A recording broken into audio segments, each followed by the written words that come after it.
Zonja dhe zotrinj, përshëndetje. Unë jam Jon Çeku dhe ky është edicioni informativ.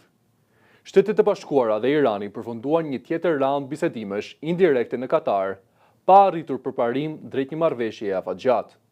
Palët u fokusuan te çështjet praktike, ndërsa programi bërthamor iranian nuk u diskutua gjatë takimeve. Shtetet e Bashkuara dhe Irani kanë përfunduar një tjetër raund bisedimesh indirekte në Katar, por pa shenja konkrete për një marrëveshje që do t'i jepte fund tensioneve mes dy vendeve. Sipas burimeve pranë negociatave, delegacionet zhvilluan 2 ditë diskutime të përqendruara kryesisht në çështje praktike, që sipas tyre ishin parashikuar edhe në marrëveshjen e përkohshme të arritur 2 javë më parë.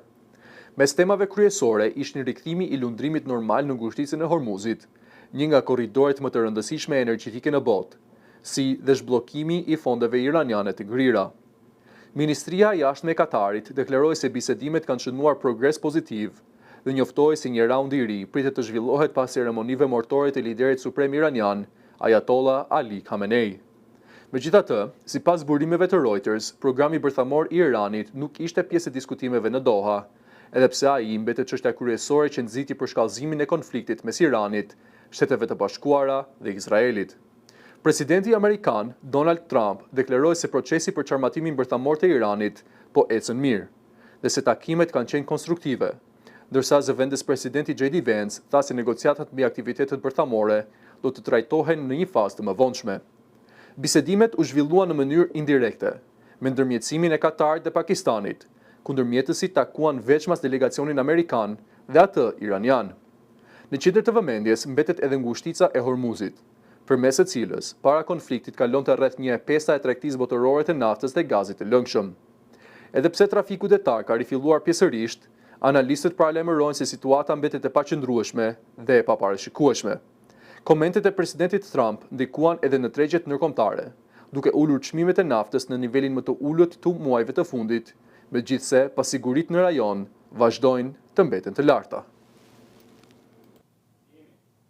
Një çift aventurierësh rus u ngjitën në majën e ndërtesës ikonike Empire State Building në New York, ku shpalosën një banderol me mesazh për paqen botërore.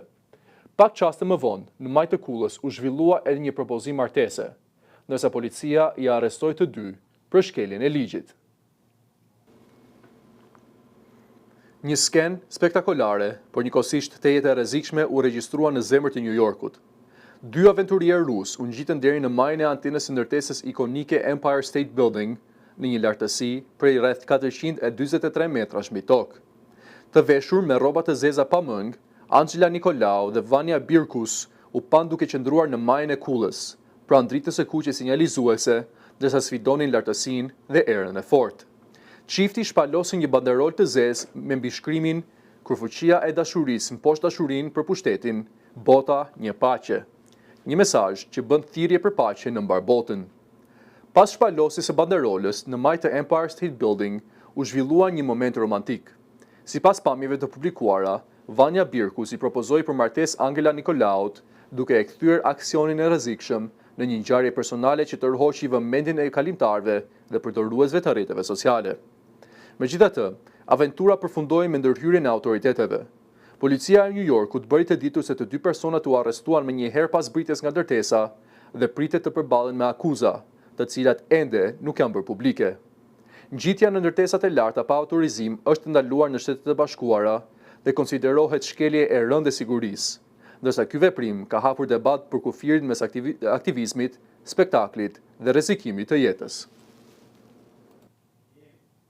Temperaturat ekstreme kanë vënë në provë tifozët e Kupës së Botës në Toronto, ku autoritetet kanë lëshuar paralajmërim për vap të fortë. Në zonat e tifozëve janë vendosur stacione freskimi, ndërsa mjekët u bëjnë thirrje qytetarëve të qëndrojnë të hidratuar dhe të shmangin ekspozimin e zgjatur në diell. Vala e të nxehtit po sfidon atmosferën festive të Kupës së Botës në Toronto. Autoritetet kanadeze kanë lëshuar një paralajmërim për temperaturat e larta, ndërsa termometri pritet të arrijë deri në 35 gradë Celsius, me temperaturën e ndjeshme që mund të shkojë deri në 40 gradë. Qyteti, një nga organizatorët e ndeshjeve të botërorit, ka pritur mira tifoz në zonat e posaçme të ndekjes së ndeshjeve. Në sheshin ikonik Nathan Phillips Square, shumë prej tyre janë parë duke kërkuar freski pranë stacioneve me avull uji të vendosura nga Bashkia e Torontos. Edhe tifozët pranojnë se temperaturat e larta po e bëjnë të vështirë ndjekjen e ndeshjeve në ambiente të hapura. Një prej tyre tha se mezi po e përballon vapën dhe se mund të largohet më herët nga zona e tifozëve, ndërsa shprehu shqetësimin edhe për futbollistët që luajnë në këto kushte. Autoritetet shëndetësore u bëjnë thirrje qytetarëve dhe vizitorëve të marrin masa mbrojtëse. Mjekët rekomandojnë konsumimin e vazhdueshëm të ujit edhe kur nuk ndjehet etje, kufizimin e konsumit të alkoolit, veshjen me rroba të lehta dhe me ngjyra të çelta, përdorimin e kapeleve me stre të gjerë, si dhe aplikimin e kremit mbrojtës në diellit. Toronto do të pres ndeshjen e fundit të Kupës së Botës këtë të enjte, ndërsa parashikimet tregojnë se temperaturat do të mbeten shumë të larta. Autoritetet vijojnë të monitorojnë situatën dhe kërkojnë tifozëve të tregojnë kujdes, në mënyrë që festa e futbollit të mos shoqërohet me probleme shëndetësore të shkaktuara nga vapa ekstreme. 5 persona humbën jetën nga një zjarr i fuqishëm që përfshiu një pallat 10 katësh në qytetin Berg të Antwerpenit. Të mbijetuarit rrëfyen momentet e tmerrit, ndërsa ekipet e shpëtimit evakuan banorët me litar nga fasada e ndërtesës. Një zjarr i fuqishëm ka shkaktuar një tragjedi në qytetin Berg të Antwerpenit, ku të paktën 5 persona humbën jetën pasi flakët përfshin një pallat 10 katësh. Shërbimet e emergjencës mbërritën menjëherë në vendngjarje, ndërsa zjarrfikësit dhe ekipet e shpëtimit zhvilluan një operacion të vështirë për nxjerrjen e banorëve të bllokuar. Disa prej tyre u evakuan me litar nga drejtarët e ballkonet e ndërtesës, ndërsa tymi i ndendur kishte pushtuar të gjithë goditën. Mes të mbijetuarve është edhe 80 vjeçarja Jacqueline Hiren, e cila banon në katin e 5. Ajo tregoi se fillimisht ndjeu erën e tymit dhe pa flakë të vogla, duke vendosur të largohej menjëherë nga banesa. Më pas, sipas saj, nuk mban mend asgjë tjetër, por e konsideron veten me fat që arriti të shpëtonte në kohë. Policia bëri të ditur se është ende herët për të përcaktuar shkakun e zjarrit, ndërsa numri i të plagosurve nuk është bërë ende publik. Fillimisht, mediat lokale raportuan për 6 viktima, por autoritetet më vonë e korrigjuan bilancin në 5 të vdekur. Në vendngjarje u angazhuan disa njësi zjarrfikse nga zona të ndryshme, ambulanca dhe forca të shumta policie. Banorëve të lagjes ju kërkua të mbanin të mbyllura dyert dhe dritaret për shkak të tymit të dendur që u përhap në zonë. Ky është një tjetër incident i rënd në Belgjik, e cila javët e fundit është përballur me disa zjarre të mëdha, përfshirë edhe një zjarr masiv në një magazin në Bruksel. Autoritetet kanë nisur hetimet për të zbardhur rrethanat e kësaj ngjarje tragjike. Një javë pas 2 tërmeteve shkatërrimtare në Venezuelë, ekipet e shpëtimit vazhdojnë kërkimet mes rrënojave, ndërsa bilanci i viktimave ka kaluar 1940 persona. Organizatat humanitare paralajmërojnë për krizë të rëndë ushqimore dhe shëndetësore, ndërsa qytetarët akuzojnë qeverinë për reagim të ngadalt dhe të pamjaftueshëm. Një javë pas 2 tërmeteve të fuqishme që goditën Venezuelën, shpresa për të gjetur të mbijetuar përzbehet me kalimin e çdo ore. Megjithatë, ekipet vendase dhe ato ndërkombëtare të shpëtimit vazhdojnë të kërkojnë papushim në ndërrojat e ndërtesave të shembura. Në qytetin bregdetar Carabelieda, specialistë amerikan përdorën pajisje të posaçme për të dëgjuar shenja jete në masat e betonit, ndërsa një ekip vendas raportoi se kishte dëgjuar trokitje nga poshtë rrënojave, duke rikthyer për pak çaste shpresën për një tjetër mrekulli. Një moment emocionues u regjistrua në Caracas, ku ekipet e shpëtimit nga Jordania arritën të nxjerrin të gjallë një fëmijë nga rrënojat e një ndërtese të shembur. Sipas autoriteteve venezueliane, ai ishte i vetmi i mbijetuar i gjetur gjatë ditës së 6 të operacioneve të kërkim shpëtimit. Në shumë zona të tjera, kërkimet kanë sjellë vetëm viktima. Në La Guaria, ekipet spanjolle të emergjencës përdorën qenë të trajnuar dhe depërtuan në hapësira shumë të ngushta, por u detyruan të komunikonin familjarve se mund të rikuperohen vetëm trupa të pajet. Porti kryesor i La Guarias është ndërruar në një morg të improvizuar, ku arkivolët bosh janë vendosur njëri pas tjetrit, ndërsa trupat e viktimave presin të identifikohen nga familjarët. Bilanci zyrtar i viktimave ka kaluar 1940 persona, por autoritetet pranojnë se numri pritet të rritet ndjeshëm. Ndërkohë, një platformë për raportimin e personave të zhdukur ka regjistruar rreth 43.000 persona që ende nuk janë gjetur. Banorët të shumt thonë se janë detyruar të kërkojnë vetë të afërmit e tyre nën rrënoja, duke akuzuar qeverinë për reagim të vonuar dhe të pamjaftueshëm ndaj katastrofës. Organizatat humanitare ndërkombëtare paralajmërojnë se miliona njerëz të prekur nga tërmeti rrezikohen tashmë nga mungesa e ujit, ushqimit dhe përhapja e sëmundjeve. Sipas tyre, ndihma e deritanishme është shumë larg nevojave reale të popullsisë, ndërsa komuniteti ndërkombëtar po shton thirrjet për mbështetje urgjente ndaj Venezuelës. Më shumë se 8 muaj pas armpushimit të brisht mes Izraelit dhe Hamasit, Gaza vijon të përballet me sulme, mungesë ndihmash dhe një krizë të rëndë humanitare. Qindra mijëra njerëz jetojnë në tenda ose ndërtesa të dëmtuara, ndërsa tensionet për një rikthim të luftës mbeten të larta. Më shumë se 8 muaj pas armpushimit të brisht mes Izraelit dhe Hamasit, jeta në Gaza vijon të jetë larg normalitetit. Ndërsa vëmendja e botës është përqendruar te konfliktet të tjera në linjën e mesme, kriza në territorin palestinez mbetet e pazgjidhur. Edhe pse luftimet masive janë ndalur përkohësisht pas një marrëveshjeje të ndërmjetësuar nga Shtetet e Bashkuara në tetor të vitit 2025, nuk është arritur një marrëveshje për fazat e tjera të planit, që përfshinte tërheqjen e forcave izraelite, çarmatimin e Hamasit dhe rindërtimin e Gazës. Forcat izraelite vazhdojnë të kontrollojnë pjesën më të madhe të territorit të Gazës, ndërsa shumë zona janë shkatërruar dhe banorët janë detyruar të largohen nga shtëpitë e tyre. Pothuajse e gjithë popullsia për rreth 2 milion banorësh jeton sot kryesisht në kampe të improvisuara ose ndërtesa të dëmtuara. Edhe hapësirat që dikur shërbenin si vende çlodheje janë prekur nga kriza. Në plazhet e Gazës, ku shumë banorë kërkojnë të largohen për pak nga mbipopulimi i kampeve, uji është ndotur nga ujërat e zeza në mbetjet. Organizatat humanitare paralajmërojnë për një situatë të rëndë ushqimore. Sipas të dhënave të tyre, rreth 1.6 milion persona përballen me pasiguri të rëndë ushqimore për shkak të bllokadës dhe kufizimeve ndaj furnizimeve. Ministria e Shëndetësisë në Gaza thotë se më shumë se 1.000 palestinezë janë vrarë nga sulmet izraelite që prej fillimit të armpushimit. Izraeli deklaron se operacionet kanë pasur në shënjesër militant që paraqesin kërcënim për trupat e tij ose persona të përfshirë në sulmin e 7 tetorit 2023. Që prej nisjes së konfliktit, sipas autoriteteve izraelite, sulmi i Hamasit në Izrael shkaktoi rreth 1200 viktima dhe mori peng 251 persona. Ndërkohë, autoritetet shëndetësore palestineze raportojnë se 10 mijëra palestinezë janë vrarë gjatë luftës. Gaza mbetet sot në një qendje të pasigurt, mes shkatërimit, krizës humanitare dhe frikës se një valë e re dhune mund të shpërthejë në çdo moment. Mbi 900 persona u arrestuan në Afrikën e Jugut gjatë protestave kundër emigrantëve, ku disa marshime u shndërruan në dhunë dhe grabitje.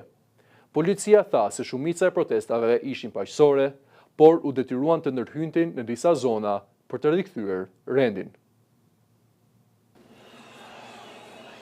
Mbi 900 persona janë arrestuar në Afrikën e Jugut pas protestave masive kundër emigrantëve që u zhvilluan në disa qytete të vendit. Edhe pse pjesa më e madhe e tubimeve u zhvillua paqësisht, në disa zona protestat degeneruan në përleshje, grabitje dhe akte dhune. Policia njoftoi se gjatë ditës së martë u zhvilluan 120 marshime në të gjithë vendin. Nga këto, 108 u konsideruan paqësore, ndërsa në 12 raste autoritetet u detyruan të ndërhyjnë për shkak të trazirave. Zëvendës komisioneri kombëtar i policisë, Tebelo Mosikili, tha se të arrestuarit përfshin persona të dyshuar për dhunë publike, grabitje biznesesh, si dhe shkelje të ligjeve të emigracionit. Disa emigrant pa dokumente u ndaluan nga autoritetet për shkelje të rregullave të qëndrimit në vend, ndërsa personat të tjerë u arrestuan për akuzat për strehim të emigrantëve të paligjshëm dhe sulme ndaj bizneseve. Policia shtoi përforcimet në 5 nga 9 provincat e Afrikës së Jugut, pas incidenteve të izoluara me plaçkitje dhe përleshje. Në lagjen Hillbrow të Johannesburg, ushtria u vendos për të mbështetur forcat e rendit. Protestat u organizuan nga një lëvizje anti-emigrante që kishte vendosur një afat për emigrantët pa dokumente që të largoheshin nga vendi. Ato vijnë pas muajsh tensionesh, gjatë të cilave organizata ndërkombëtare kanë kritikuar sulmit ndaj të huajve, përfshirë dëmtimin e pronave dhe bizneseve të tyre. Autoritetet jugafrikane bëjnë thirrje për qetësi, ndërsa vijojnë hetimet për të gjithë personat të përfshirë në dhunë dhe shkeljet e regjistruara gjatë protestave. Trupat ukrainase po kryen rotacione në vijën e parë të frontit pranë qytetit Dobropiglia, me sulmeve të vazhdueshme me dron dhe artileri ruse. Ushtarët paralajmërojnë se intensifikimi i luftimeve mund të rrezikojë pozicionet mbrojtëse të Ukrainës në rajonin e Donetskut.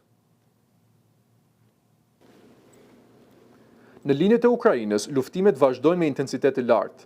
ndërsa ushtarët Ukrainas përballen me një kërcënim të ri dhe gjithnjë e më të pranishëm, dronët në qiellin e frontit. Njësitë të gardës kombëtare ukrainase kanë kryer rotacione pranë qytetit Dobropilja në rajonin e Donetskut, duke zëvendësuar ushtarët që kanë qëndruar për muaj të tërë në pozicionet e vijës së parë. Lëvizja e trupave është bërë përmes zonave të rrezikshme, ku qielli është i mbushur me dronë dhe ku bombardimet janë të vazhdueshme. Ushtarët thonë se disa prej kolegëve të tyre kanë kaluar 5 deri në 6 muaj në front dhe tashmë kanë nevojë të largohen për pushim. Një prej qytetarëve ukrainas tha se situata në Dobropilja është përkeqësuar ndjeshëm, me më shumë dronë se më parë, sulme të pandërprera artillerie dhe ndërtesa të shkatërruara. Brigada e 15 Karadag mbërriti në zonë me mjete të blinduara, duke gjetur një qytet të dëmtuar rënd nga luftimet dhe shpërthime të shpeshta. Ushtarët paralajmërojnë se prania masive e dronëve po e bën më të vështirë furnizimin, lëvizjen dhe mbajtjen e pozicioneve mbrojtëse. Sipas tyre, humbja e kontrollit me Dobropiljan mund të krijojë një drejtim të ri për përparimin e forcave ruse drejt qyteteve strategjike si Kramatorsk dhe Slovjansk. Ndërsa lufta hyn në një fazë të zgjatur, fusha e betejës në lindjet e Ukrainës po përcaktohet gjithnjë e më shumë nga teknologjia, dronët dhe aftësia e trupave për të mbijetuar nën presion të vazhdueshëm. FBI ka zbuluar se 3 mesazhe që pretendohej se lidheshin me zhdukjen e nënës së prezantuese Savannah Guthrie ishin të falsifikuara. Hetimi për të 84 vjeçaren Nancy Guthrie e zhdukur prej gati 5 muajsh vazhdon, ndërsa autoritetet analizojnë provat e reja. Hetimi për zhdukjen misterioze të nënës së prezantuese së njohur amerikane Savannah Guthrie ka marrë një kthes të re. Hetuesit federal kanë bërë të ditur se 3 mesazhe që pretendohej se lidheshin me një pengmarrje janë të gjitha false. Nancy Guthrie, 84 vjeçe, u zhduk më 31 janar nga shtëpia e saj në Tucson, Arizona, dhe që prej atëherë autoritetet kanë kërkuar të zbardhin fatin e saj. Sipas FBI-s, 2 mesazhet e para u shfaqen menjëherë pas zhdukjes së saj dhe pretendohej se ishin pjesë e një kërkese për shpërblim. Një tjetër mesazh u shfaq më vonë nga një person që pretendonte se dinte identitetin e personave që qëndronin pas zhdukjes. Hetuesit thonë se të trija këto komunikime nuk kanë lidhje me rastin. FBI ka zbuluar gjithashtu se 2 mesazhet e para vinin nga i njëjti dërgues, por autori nuk ishte i përfshirë në zhdukjen e Nancy Guthrie. Njëri prej mesazheve kërkonte miliona dollar në kriptomonedha. Për të kontrolluar vërtetësinë e saj, hetuesit transferuan një sasi të vogël kriptomonedash në adresën e dhënë, por fondet nuk u tërhoqën kurrë. Zbulimi i ri ka ngritur pikpyetje të mëdha nëse zhdukja ka qenë vërtet një pekmarrje për shpërblim, apo nëse historia është krejt ndryshe. Departamenti i sherifit në qarkun Pima, që drejton hetimin, nuk ka komentuar për mesazhet, por ka konfirmuar se çështja mbetet aktive. Autoritetet po analizojnë ende provat biologjike dhe pamjet filmike të mbledhura gjatë hetimit. Analizat e ADN-s kanë konfirmuar më herët se gjurmë-gjaku të gjetura në verandën e shtëpisë së saj i përkisnin Nancy Guthrie. Vajza e saj, Savannah Guthrie, ka bërë vazhdimisht thirrje për informacione dhe ka ofruar një shpërblim për $1 milion për çdo të dhënë që mund të ndihmojë në gjetjen e nënës së saj. Familja thotë se vazhdon të shpresojë për përgjigje, ndërsa misteri mbetet ende i pazgjidhur. Qindra izraelit protestuan në Jeruzalem në 1.000 ditorin e sulmit të Hamasit të 7 tetorit 2023, duke kërkuar një hetim të pavarur shtetëror. Protestuesit akuzojnë autoritetet se ashtkush nuk ka marrë përgjegjësi për ngjarjet që çuan në një nga sulmet më të rënda në historinë e Izraelit. Qindra protestues u mblodhen në Jeruzalem për të shënuar 1.000 ditë nga sulmi i Hamasit ndaj Izraelit më 7 tetor 2023, duke kërkuar që qeveria të krijojë një komision të pavarur hetimor për të zbardhur përgjegjësitë që çuan në atë ngjarje tragjike. Jashtë ndërtesës së Knesetit, protestuesit bllokuan rrugën, goditën daullet dhe prohoritën slogane kundër qeverisë. Më vonë, policia ndërhyri për t'i larguar nga zona, si edhe për të hequr një instalacion simbolik mbi bashkrimin 1.000 ditë zije. Demonstruesit deklaruan se, edhe pas kaq shumë kohe, askush nuk ka mbajtur përgjegjësitë për dështimet që sipas tyre mundësuan sulmin e 7 tetorit. Ata kërkojnë një komision të pavarur shtetëror që të hetojë vendimarrjen politike dhe institucionale para dhe gjatë sulmit. Pranë rezidencës zyrtare të kryeministrit Benjamin Netanyahu, protestuesit vendosën fotografi të mëdha të pengjeve izraelite që humbën jetën gjatë robërisë në Gaza. Në protest, tërhoqi vëmendjen edhe një person I veshur me kostum portokalli që mbante një maskë me fytyrën e Netanyahut dhe mbi shkrimin 7 tetor, si simbol proteste ndaj qeverisë. Sulmi I Hamasit më 7 tetor 2023 la të vrarë rreth 1200 persona në Izrael dhe më shumë se 150 të tjerë u morën peng. Në përgjigje, Izraeli nisi një ofensivë ushtarake në rripin e Gazës. Sipas autoriteteve shëndetësore në Gaza, lufta ka shkaktuar më shumë se 75.000 viktima palestinese dhe ka lënë pjesën më të madhe të territorit të shkatërruar. Luftimet u ndërpren pas pushimit të ndërmjetësuar nga Shtetet e Bashkuara në tetor të vitit 2025. Ndërsa presioni publik po rritet, qeveria izraelite ka njoftuar se po punon për ngritjen një komisioni hetimor qeveritar. Megjithatë, shumë qytetarë dhe familjet të viktimave kërkojnë që hetimi të jetë plotësisht I pravarur, për të garantuar transparencë dhe llogaridhënie. Kjo ishte gjithçka që kishim përgatitur për ju sot. Për më tepër na ndiqni në rrjetet tona sociale, bëni subscribe në YouTube dhe na ndiqni në faqen tonë të webit www.nsmtv.ca. Bashk, mirupafshim.